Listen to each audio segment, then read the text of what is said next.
Est-ce qu'on peut s'asseoir? Je bénis le Seigneur parce que du premier, du premier cantique à là, l'Esprit du Seigneur nous a conduits, l'Esprit du Seigneur était en train de nous parler et je voudrais encourager tout un chacun à être sensible à la voix de Dieu. Amen. Alléluia. En ce matin, sois disposé, sois sensible à la parole du Seigneur. Nous allons lire Actes chapitre. Je cherche mon lecteur. Il n'est pas encore arrivé. Amen.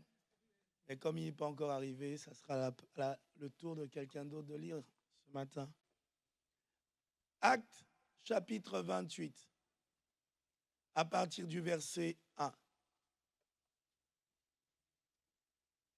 Amen. Actes chapitre 28, à partir du verset 1.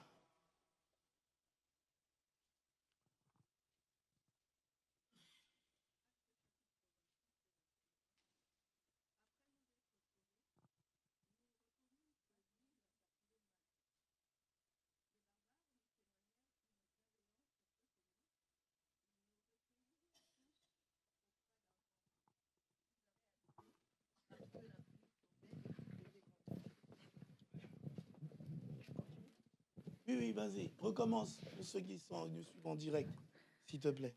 Acte 28, verset 1. Après nous être sauvés, nous reconnûmes que l'île s'appelait Malte. Les barbares nous témoignèrent une bienveillance peu commune. Ils nous recueillirent tous auprès d'un grand feu qu'ils avaient allumé parce que la pluie tombait et qu'il faisait grand froid. Paul, ayant ramassé un tas de broussailles et l'ayant mis au feu, une vipère en sortit par l'effet de la chaleur et s'attacha à sa main. Quand les barbares virent l'animal suspendu à sa main, ils se dirent les uns aux autres, « Assurément cet homme est un meurtrier, puisque la justice n'a pas voulu le laisser vivre, après qu'il a été sauvé de la mer. » Paul secoua l'animal dans le feu et ne ressentit aucun mal. Paul fait quoi? Paul secoue l'animal dans le feu et ne ressentit aucun mal. Ok, on peut continuer. Ces gens s'attendaient à le voir enfler ou tomber mort subitement, mais après avoir longtemps attendu, voyant qu'il ne lui arrivait aucun mal, ils changèrent d'avis et dirent que c'était un dieu. Il y avait dans les environs des terres appartenant au principal personnage de l'île nommé Publius, qui nous reçut et nous logea pendant 3 jours de la manière la plus amicale. Le père de Publius était alors au lit, malade de la fièvre et de la dysenterie. Paul, s'étant rendu vers lui, pria, lui imposa les mains et le guérit. Là-dessus vinrent les autres malades de l'île et ils furent guéris. On nous rendit de grands honneurs et, à notre départ, on nous fournit les choses dont nous avions besoin. Après un séjour de 3 mois, nous nous embarquâmes sur un navire d'Alexandrie qui avait passé l'hiver dans l'île et qui portait pour enseigne les Dioscures. Ayant abordé à Syracuse, nous y restâmes 3 jours. De là, en suivant la côte, nous atteignîmes Reggio. Et le vent du midi s'étant levé le lendemain, nous fîmes en 2 jours. Non, on a dépassé le niveau où on devait s'arrêter. Excusez-moi. On devait s'arrêter au verset 10. Verset 10. Amen. Okay. Alléluia. Oui, relis le verset 10. Le verset 8 au verset 10. Verset 8. Le père de Publius était alors au lit, malade de la fièvre et de la dysenterie. Paul, s'étant rendu vers lui, pria, lui imposa les mains et le guérit. Là-dessus vinrent les autres malades de l'île, ils furent guéris. On nous rendit de grands honneurs et, à notre départ, on nous fournit les choses dont nous avions besoin. Amen. Alléluia. Béni soit le nom du Seigneur. Amen. Paul a traversé une période très difficile. Au fait, quand vous lisez ça, ils étaient dans la barque et le vent était contraire à eux. Et ils ont failli mourir. Et en ce temps-là, Paul avait jeûné, prié. Et Dieu les avait épargnés. Amen. C'est pour ça que vous voyez, ils ont été épargnés. Ils sont arrivés à Malte. Quand ils sont arrivés à Malte, les barbares étaient là, mais les barbares n'étaient pas très disposés à les recevoir, à les accueillir. Et c'est les barbares qui ont fait le feu. Pendant que les barbares avaient fait le feu, Paul n'était pas simplement assis à côté du feu. Mais Paul était quelqu'un de actif. Amen. Il était quelqu'un de actif. Et il a commencé à ramasser de la broussaille. En ramassant de la broussaille pour mettre au feu, pour faire allumer encore davantage le feu, pour conserver encore le feu, qu'est-ce qui s'est passé à ce moment? Une vipère est sortie de là et s'est attachée à son bras. Amen. Et quand la vipère s'est attachée à son bras, qu'est-ce qu'il a fait? Il a secoué l'animal dans le feu. Après avoir secoué l'animal dans le feu, il a continué à alimenter le feu, à continuer à faire ce qu'il avait à faire. Amen. Il ne s'est pas arrêté. Il n'a pas regardé à son bras. Il n'a pas pensé à ce que les gens étaient en train de penser autour de lui. Parce que les gens autour de lui, ils ont d'abord commencé à dire, ce gars est assurément mauvais. Ce gars est assurément pécheur. Ce gars-là va certainement mourir. Et la parole de Dieu dit, ils attendaient, ils attendaient, ils attendaient. Ils ont fini par comprendre que ce qu'on attend n'arrivera pas.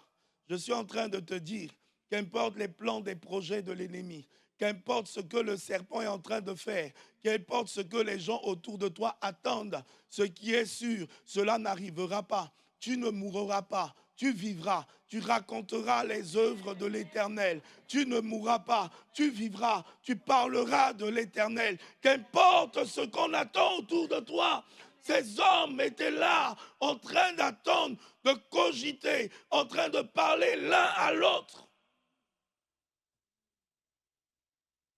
Mais Paul n'est pas mort. Ils sont venus pour pouvoir adorer Paul comme un Dieu. Et Paul leur a dit, ne m'adorez pas. Il s'est mis à genoux, mais il a dit, c'est Dieu qui l'a fait. Ceux qui attendent de voir ta chute, ta mort, quand ils viendront, ils vont venir par une certaine manière de t'adorer. Mais toi, emmène l'adoration vers Dieu.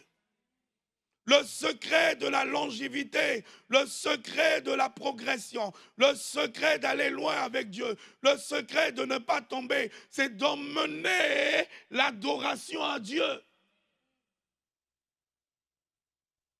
Et quand tu ramènes l'adoration à Dieu, Dieu fait en sorte que ça se déploie encore plus. Vous avez vu, ça a commencé par lui. Après, qu'est-ce qui s'est passé? Ça a été le papa de Publius. Amen. Je pense qu'ils ne sont pas trop loin de Grèce, ces frères-là. Parce que le nom, c'est un peu grec. Amen. Je vous parle de ça parce que j'espère y arriver bientôt là-bas. Amen. Alléluia. Ça a commencé par la fièvre du père. D'abord, ils ont attendu voir la mort de Paul. Ça n'a pas marché. Après, ça a commencé par la fièvre du père. Quand Paul a prié pour la fièvre du père et la dysenterie qui est en train de détruire, qu'est-ce que la parole de Dieu dit? Ils ont emmené tous les malades. Ça veut dire Dieu commence par un point. Dieu commence par une guérison. Dieu peut commencer par la guérison de la fièvre. Quand tu vas prier pour la fièvre, après Dieu va te pousser à un autre niveau. C'est pour ça que la parole de Dieu dit de gloire en gloire et de victoire en victoire. Il va commencer par l'élément le plus basique. Quand tu dépasses ça, il va commencer à ramener plusieurs personnes afin que tu puisses étendre ta main et que les gens soient guéris. Soyez-en rassurés. La puissance de Dieu et les dons de Dieu sont disponibles et déployés pour que les malades soient guéris. C'est ça la vision du Seigneur. Mais il commence par un point. Et en travaillant, ce matin, l'Esprit de Dieu m'a demandé de partager sur ça. Vous savez, nous sommes, pour certains, dans l'année du serpent. Moi, je suis venu leur dire, votre serpent va être secoué aujourd'hui dans le feu. Parce que c'est ce que Dieu m'a dit ce matin. Certains ont célébré l'année du serpent, mais nous sommes venus secouer le serpent dans le feu. Alléluia. Et quand je parle de ça, l'Esprit de Dieu m'a demandé de partager à l'Église. Il faut connaître comment le serpent fonctionne afin de le secouer dans le feu. Le serpent, il sort de là où tu ne peux pas t'attendre. Amen. Le serpent sort de là où tu ne peux pas t'attendre. Le serpent est un animal qui paraît très doux au toucher à la peau. Mais attention, même si c'est comment il relève la tête, et dès qu'il relève la tête, il te pique. Il envoie son venin.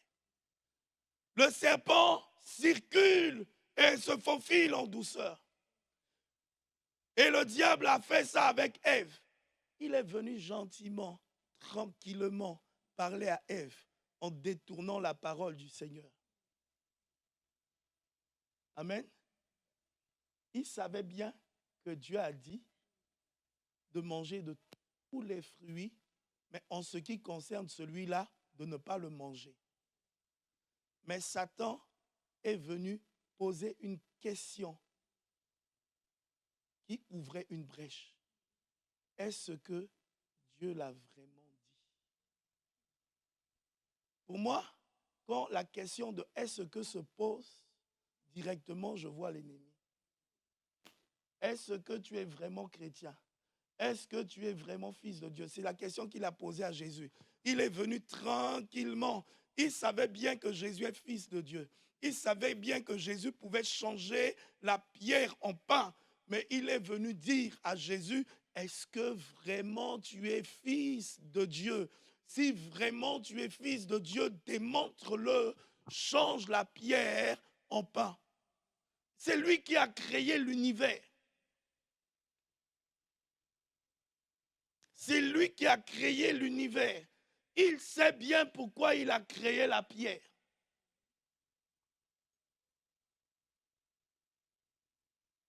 Mais pourquoi le serpent ancien veut qu'on change la pierre? Parce qu'il savait une chose. La pierre est l'élément qui a détruit son instrument Goliath. Amen.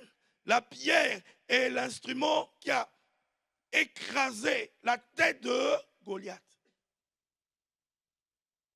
Et vous allez voir de manière naturelle, quand tu rencontres un serpent, la première réaction, tu prends une pierre. Et la parole de Dieu dit dans le livre de Jérémie que je durcis ton front comme une pierre. Qu'est-ce qui a fait que le venin de l'ennemi n'a pas pu progresser dans le corps de Christ, de Paul? Parce qu'il était une pierre. La parole de Dieu dit, nous sommes une pierre vivante. Et parce qu'il est une pierre, le venin de l'ennemi ne pouvait pas traverser la pierre. Parce que la pierre a un caractère. La pierre n'est pas poreuse. Amen. La pierre est solide. La pierre ne laisse pas passer. Je suis en train de te dire de la part de Dieu, il va durcir ton front afin qu'il y ait certaines attaques de l'ennemi, afin qu'il y ait certains venets de l'ennemi qui viennent, qui n'atteignent pas ta pensée. Vous devez savoir, nous n'avons pas lutté contre la chair et le sang, mais contre les dominations, contre les principautés, contre les autorités. Puis Paul savait bien que les gens la parlaient de lui, mais cela n'a pas atteint son esprit, cela n'a pas atteint sa pensée. La parole de Dieu dit, un esprit abattu abat le corps. Dans le livre de Proverbes. Amen. Un esprit abattu abat le corps. Si le palu t'attaque et tu commences à grelotter, à voir les signes et à commencer à dire j'ai le palu, c'est fini. Tu tombes malade. Mais si le palu t'attaque et que toi tu résistes, tu le prends et tu le secoues dans le feu, il ne pourra pas t'atteindre. Il ne pourra pas résister. C'est pour ça que Paul dit à Timothée, 2 Timothée, 2 Timothée, chapitre 1, versets 7 à 9.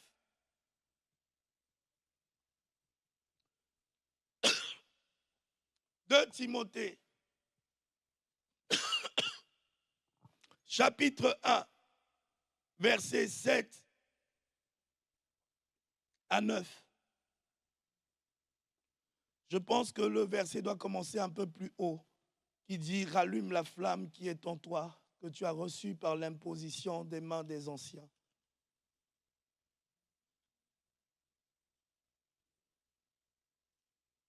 Merci Seigneur. Voilà, c'est ça, à partir du verset 6. Merci Seigneur. Ah, qui peut le lire? Non, Alain va le lire. Merci Radia. On va donner à Alain. Il faut aussi qu'il lise. Amen. Bonjour, je lis la parole de Dieu avec respect. 2 Timothée, verset 1, chapitre 6. Non, chapitre 1, verset 6. Chapitre 1, verset 6. C'est pourquoi je t'exhorte à ranimer le don de Dieu que tu as reçu par l'imposition de mes mains. Car ce n'est pas un esprit de timidité que Dieu nous a donné, mais un esprit de force, d'amour et de sagesse. Aie donc point honte de témoignage à rendre à notre Seigneur, ni de moi, son prisonnier. Moi, mais souffre avec moi pour l'évangile par la puissance de Dieu qui nous a sauvés et nous a adressé une sainte vocation, non à cause de nos œuvres, mais selon son propre dessein et selon la grâce qui nous a été donnée en Jésus-Christ avant les temps éternels et qui a été manifestée maintenant par l'apparition de notre Sauveur Jésus-Christ qui a détruit la mort et a mis en évidence la vie et l'immortalité par l'Évangile. Amen. Il a mis en évidence la vie et l'immortalité de l'Évangile. Amen. Il a mis en évidence l'immortalité et la vie de l'Évangile. La vie de l'Évangile, c'est la vie de Jésus. La vie de Jésus est en toi et en moi. Il nous a fait cette grâce. Il nous a donné cette grâce. Nous l'avons en nous. Il nous a appelés à une sainte vocation depuis le commencement. Ça veut dire, au moment où il a créé la terre, tu existais déjà. Dans sa pensée, il savait déjà en quelle année tu allais venir. Il savait déjà, il t'avait déjà préparé. C'est pour ça la parole de Dieu dit, il nous a tissés dans le ventre de notre mère. Et il nous a consacrés dans le ventre de notre mère. Et quand nous sommes nés, nous sommes sortis pour une vocation. Il y a un but à ta vie. Il y a une vocation à ta vie. Tu n'es pas venu simplement pour accompagner les autres. Tu n'es pas venu simplement pour t'asseoir. Tu n'es pas venu simplement pour écouter la parole de Dieu. Mais il y a une vocation qui est liée à ta vie. Il y a l'appel de Dieu pour lequel tu es appelé. Et l'apôtre Paul dit, je cours vers le but, je cours vers la vocation afin de prendre la couronne. Je veux t'encourager en ce matin de courir vers le but. Paul rappelle à Timothée, il dit à Timothée,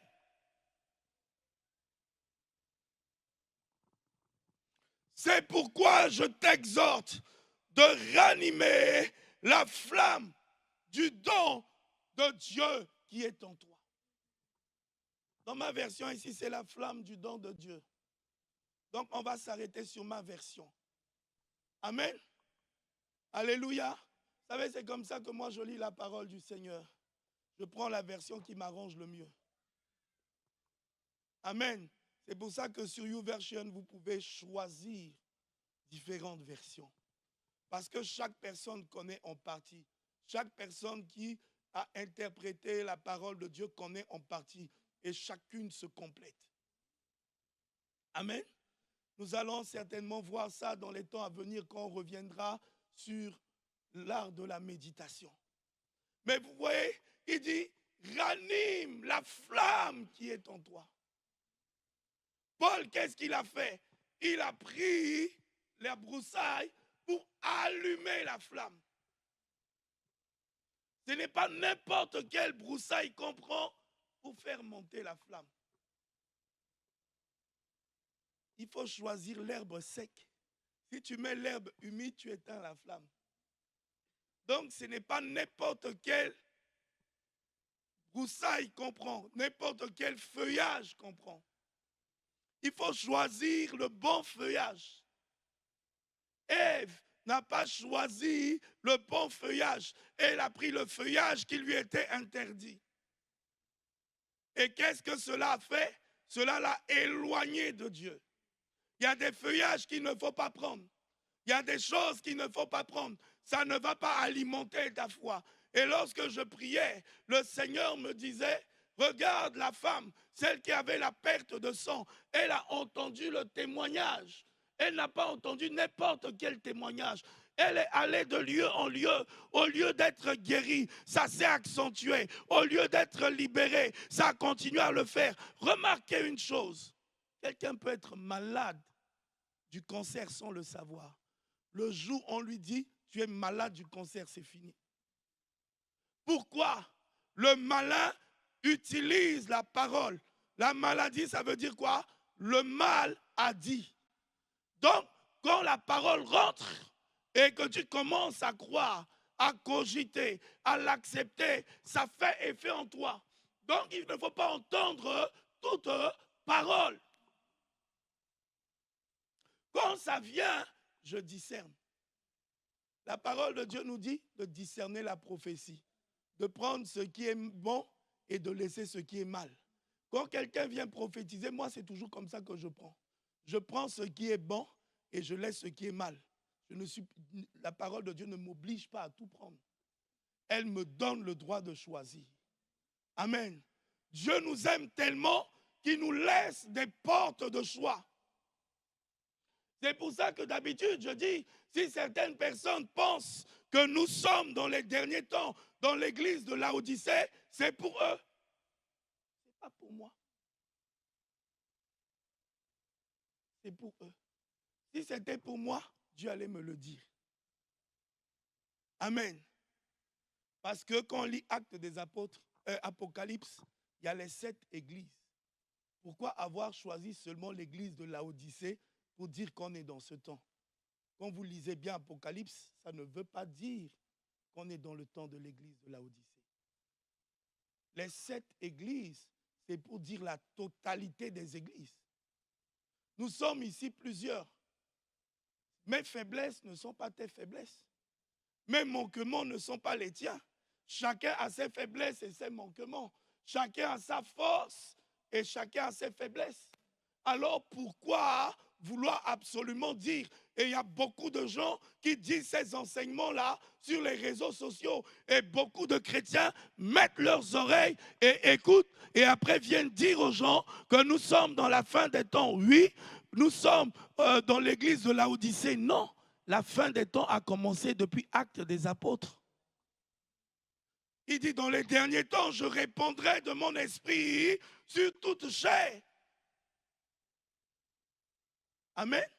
Donc, quand tu connais la parole de Dieu, tu ne peux pas te laisser détourner. Parce que l'objectif de l'ennemi, c'est quoi? Il dit que l'ennemi vient essayer de séduire, si possible, les élus de Dieu, ceux que Dieu a choisis. L'ennemi va venir de manière dissuée, de manière de contourner, pour dire un nombre de paroles, pour donner un certain nombre d'informations. Et si tu mets ton esprit, tes oreilles, et tu écoutes cela, tu permets au venin de rentrer. Et vous savez, le venin, c'est quoi? Il détruit à petit feu. C'est pour ça que les barbares savaient. Je suis sûr, dans leur île, là, ils devaient adorer le serpent. Parce qu'ils savaient, quand le serpent t'attaque comme ça, là, on laisse quelques temps pour voir. Peut-être que ta langue va commencer à sécher. Peut-être que ton cœur va commencer à battre beaucoup plus ou va moins battre. Et puis après, tu vas commencer à tirer pour partir.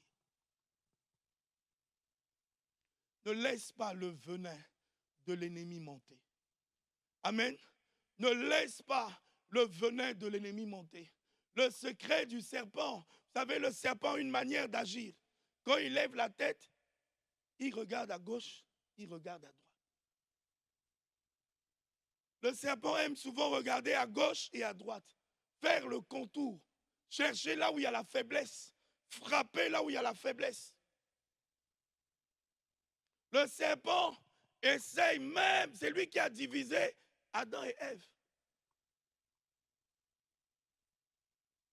Dès que le serpent est rentré, l'homme a commencé à dire, c'est la femme que tu m'as donnée.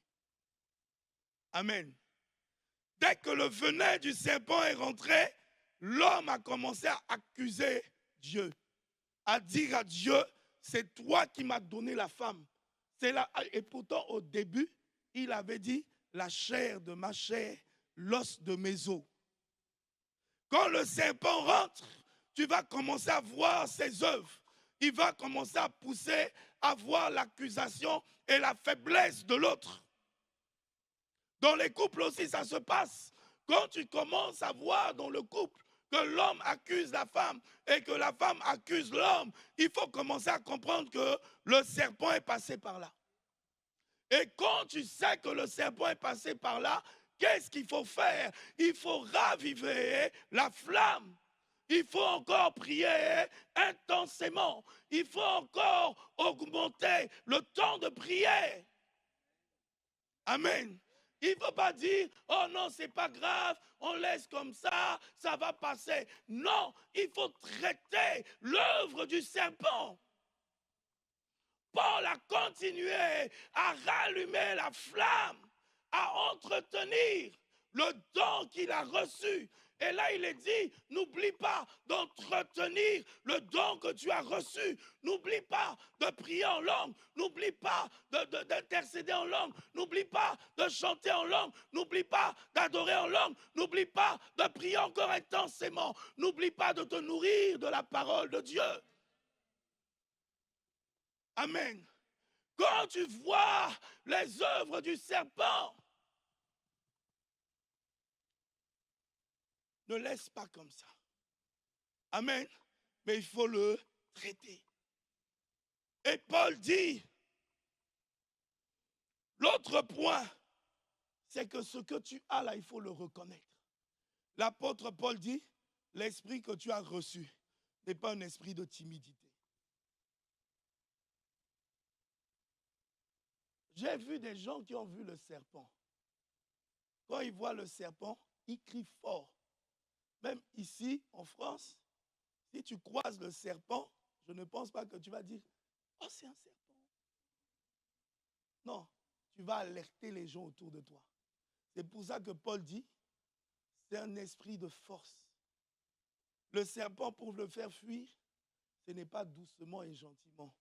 Il faut le traiter sérieusement. Amen. C'est pour ça que la Bible dit dehors les chiens.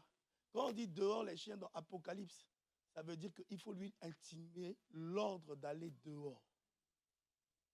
Ce n'est pas on lui demande. Quand vous lisez la parole du Seigneur, vous allez voir que quand cet homme-là était possédé par l'esprit des légions, Jésus était en train de menacer. On utilise bien le terme menacer. Jésus était en train de menacer les démons qui étaient en lui. Il n'a pas demandé, il a menacé. Je ne sais pas comment, je ne sais pas, chacun de nous doit essayer de s'arrêter et de réfléchir. Quand tu es en face de quelqu'un, de l'ennemi, et que tu dois le menacer, comment tu fais? Comment tu fais? Amen. Il y a l'autorité. Il y a le positionnement d'abord. Et vous allez voir dans Actes des Apôtres, dans 2 Rois, c'est ce que l'Esprit de Dieu me mettait à cœur. Non, Charlène, installe le frère à côté de Sylvie pour lui interpréter, s'il te plaît. Merci. Amen. Excusez-moi. 2 Rois, chapitre 1, verset 12. 2 Rois, chapitre 1, verset 12. On commence un peu plus haut. Commence au verset 10. Ah, non. Voilà. Est-ce que quelqu'un peut le lire?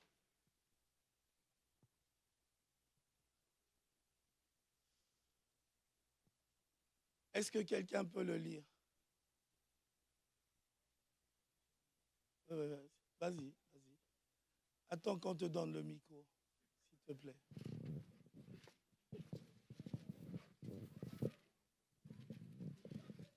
Deux Rois, chapitre 1, verset 10.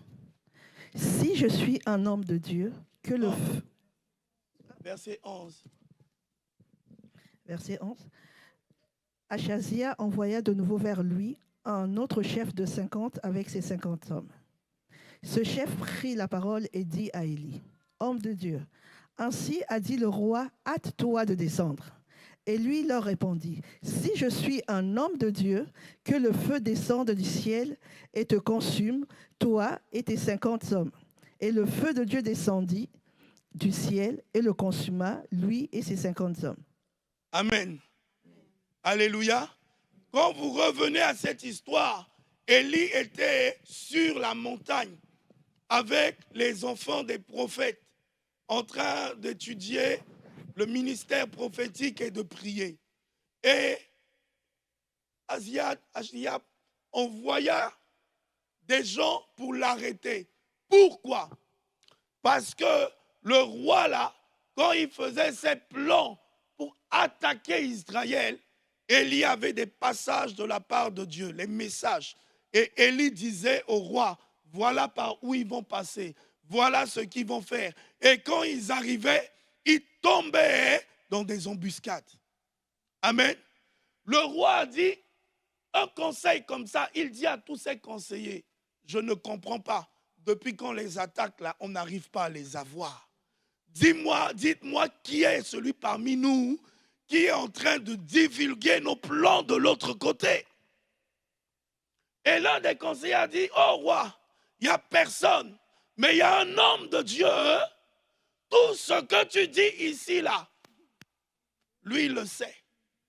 Et il va le dire au roi d'Israël. Lorsque nous, on les attaque, on n'arrive pas à les avoir.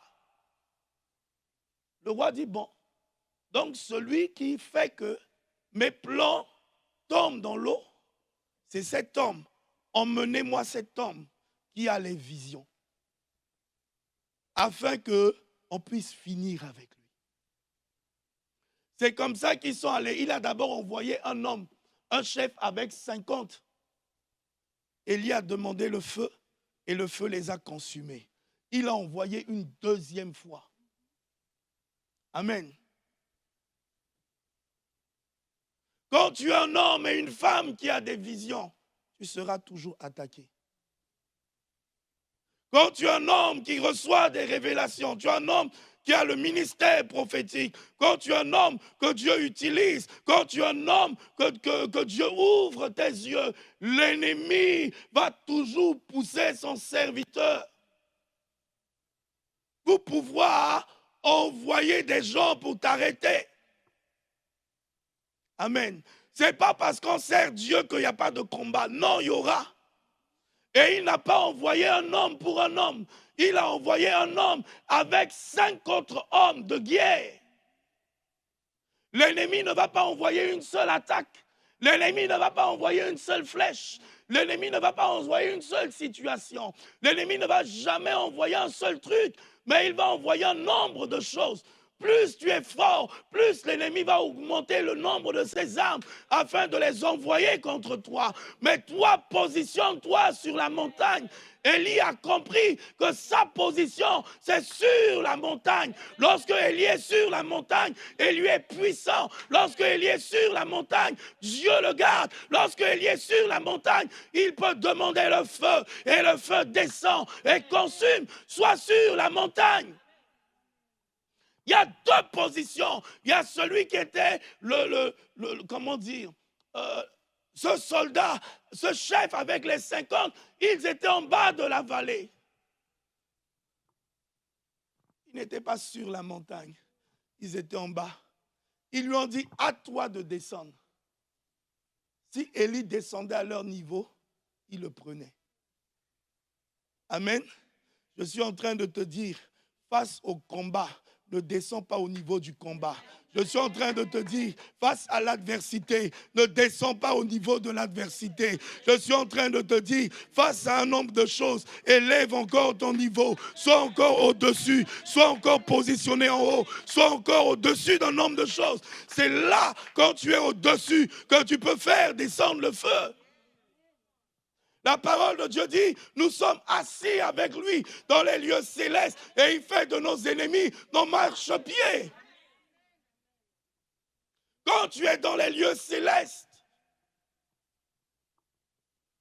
et Élie a dit, il a connu ce qu'il est.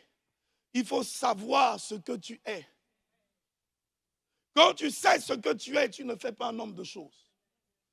Élie a dit, si je suis un homme de Dieu, que le feu descende. Et il ne dit pas seulement toi, tout ce que tu as emmené. Ne demande pas le feu seulement pour détruire une situation, mais demande le feu pour consumer toutes les situations qui se présentent. Amen.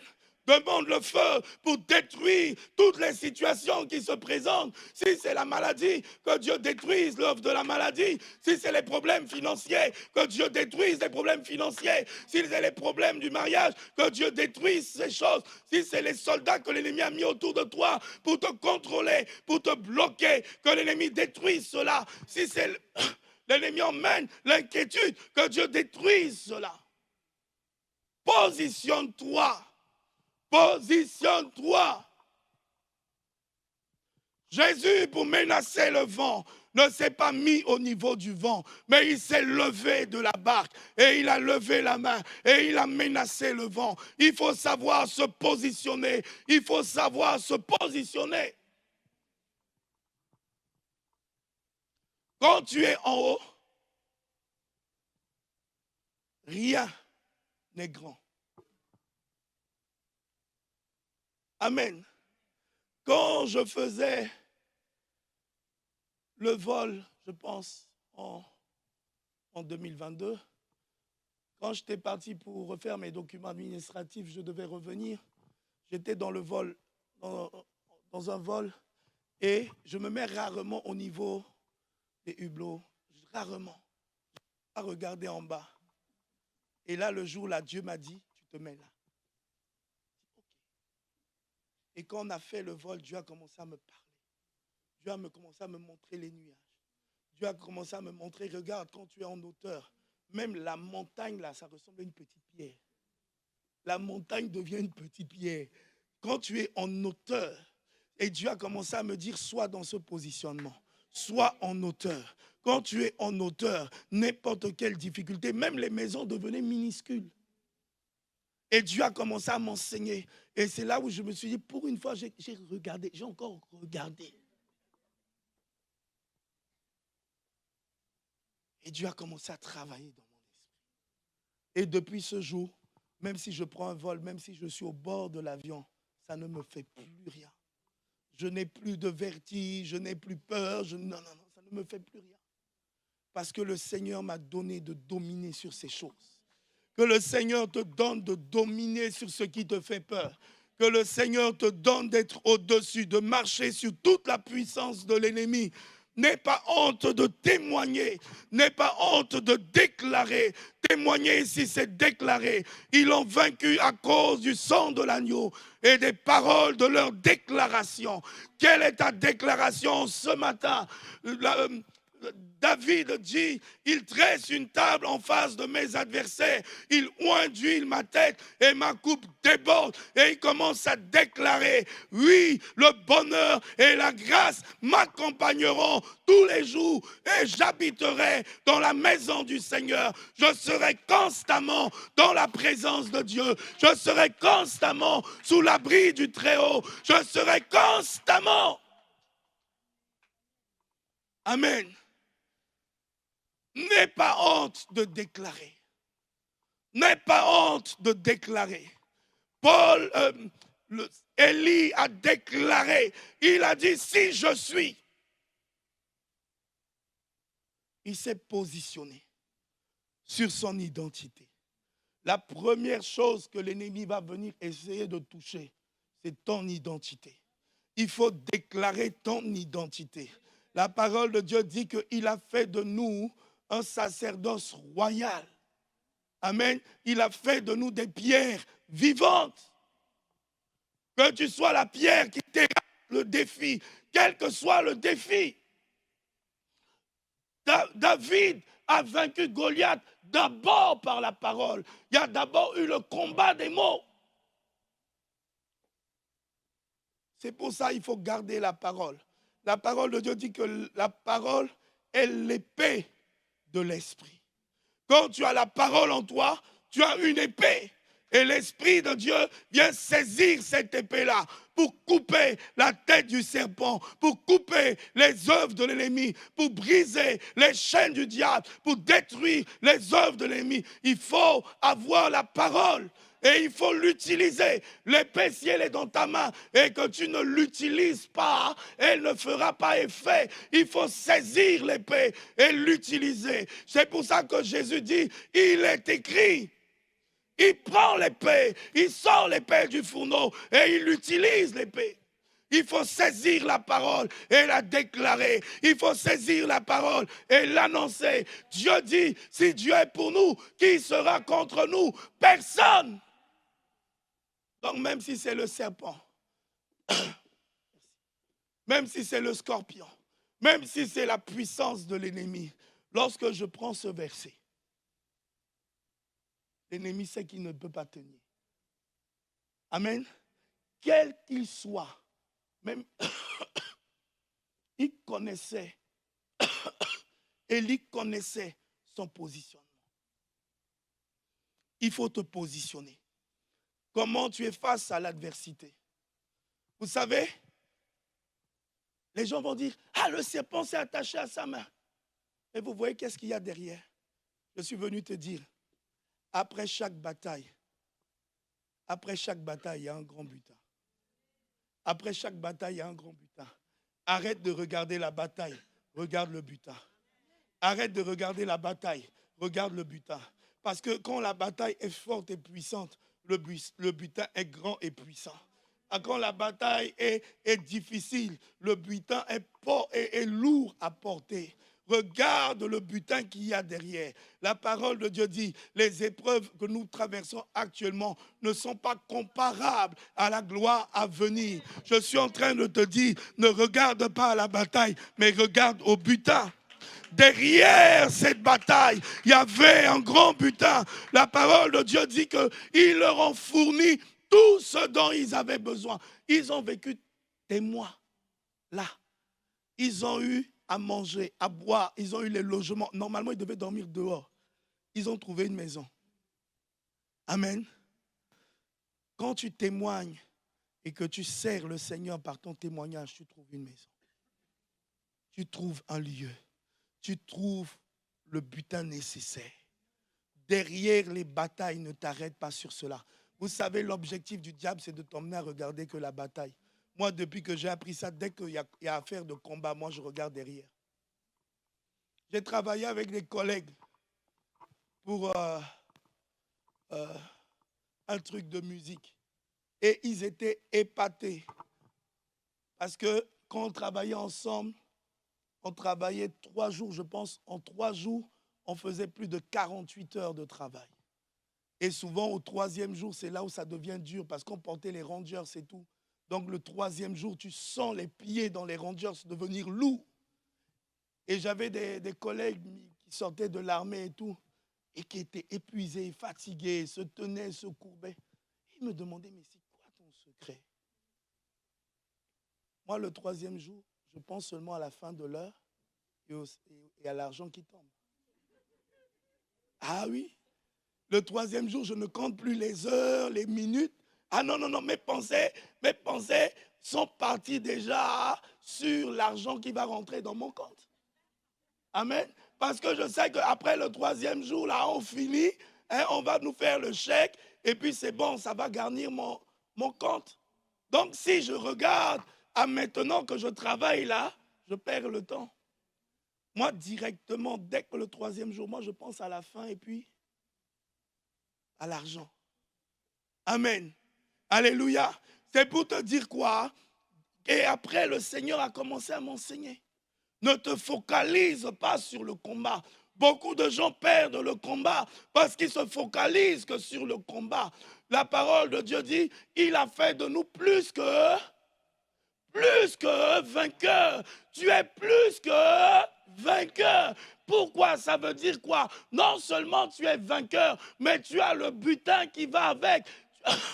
Tu as l'honneur qui va avec, tu as le couronnement qui va avec, tu as la grâce qui va avec, tu as l'élévation qui va avec. C'est ça, ça veut dire plus que vainqueur. Ça ne s'arrête pas simplement au vainqueur, mais tu es élevé, tu es honoré, tu es couronné.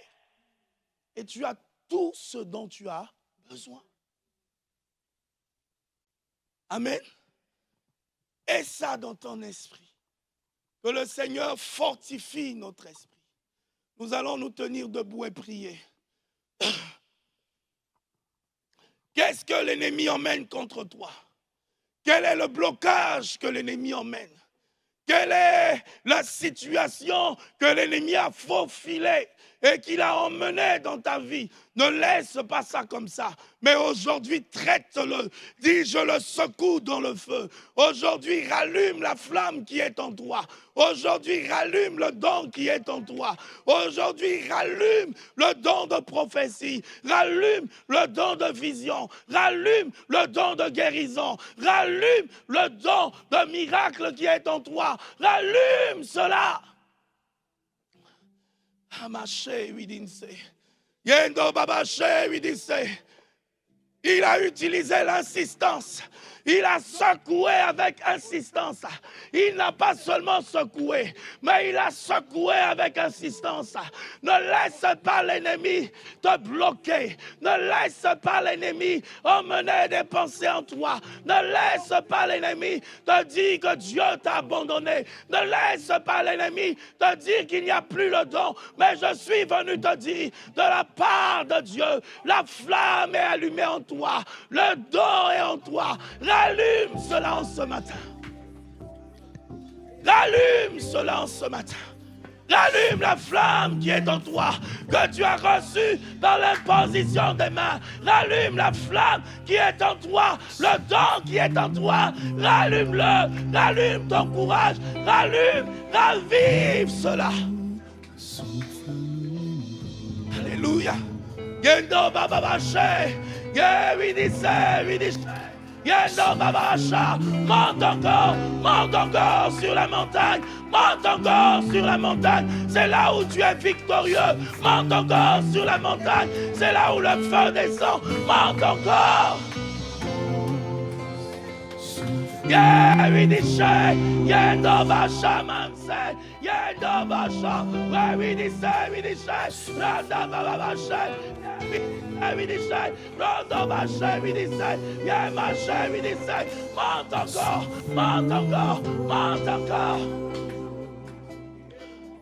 Yamasha, yeah, we decide, Yamasha, yeah, we decide.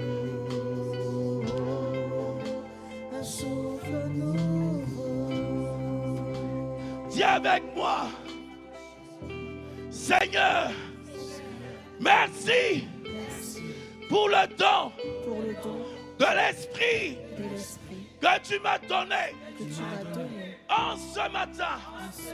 Je le rallume, je le ravive au nom de Jésus. Je le rallume, je le ravive au nom de Jésus. Yamaché, Yendo Babaché, lui disait, Yendo Babaché, lui disait, le don d'amour que Dieu a mis dans le couple, je prophétise en ce matin que cela soit rallumé, que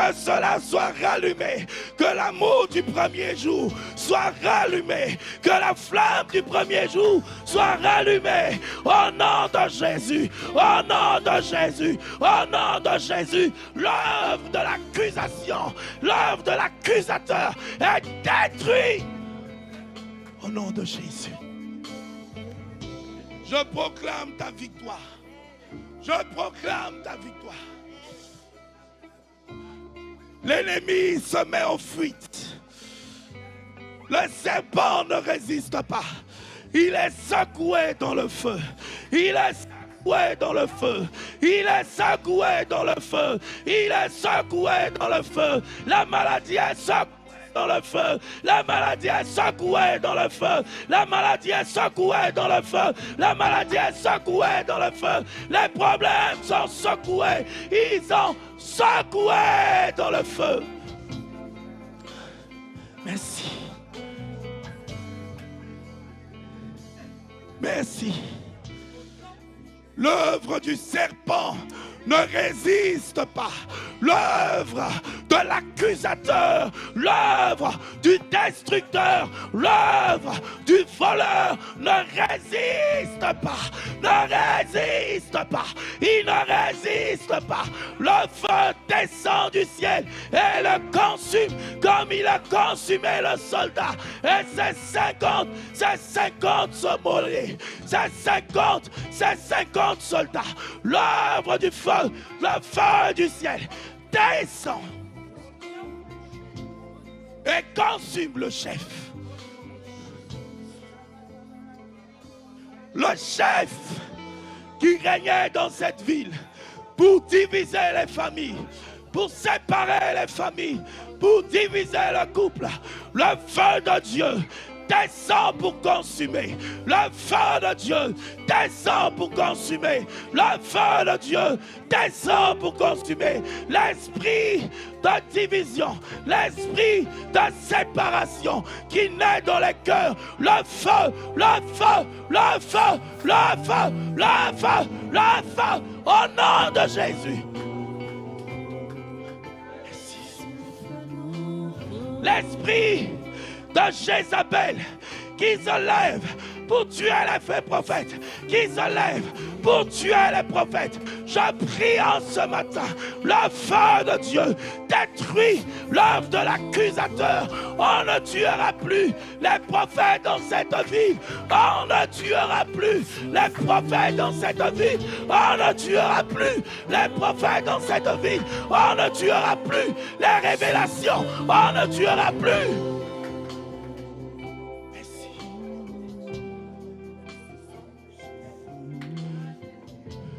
Si Jeanne d'Arc a été brûlée dans cette ville, c'est pour mettre fin à la situation où on tue les prophètes, où on tue les révélations, où on tue la parole de Dieu, où on tue l'Esprit de Dieu. Cela est fini. Je viens le décréter. Je viens le décréter. Je viens le décréter. Je viens le décréter. Dans cette ville s'élèvent des prophètes, des vrais prophètes. Dans cette ville s'élèvent des ministères de vision, des ministères de révélation, des ministères de miracles, des ministères de réveil. Je prophétise. Au nom de Jésus. Merci. Merci. Merci. Merci. Merci. Au nom de Jésus. Merci pour le feu. Tout ce qui venait pour bloquer les serviteurs, pour les empêcher d'aller de l'avant, pour les empêcher de progresser, pour les empêcher de rentrer, cela est consumé. Cela est consumé. Tous les soldats qui étaient positionnés contre toi, tous les soldats qui te contrôlaient, tous les sorciers qui te contrôlaient, toutes les puissances des ténèbres qui te contrôlaient, le feu, le feu, le feu, le feu consume leurs œuvres. Au nom de Jésus. Merci Seigneur. Au nom de Jésus-Christ. Est-ce que nous pouvons acclamer très fort le Seigneur? Merci Seigneur. On va s'asseoir un instant.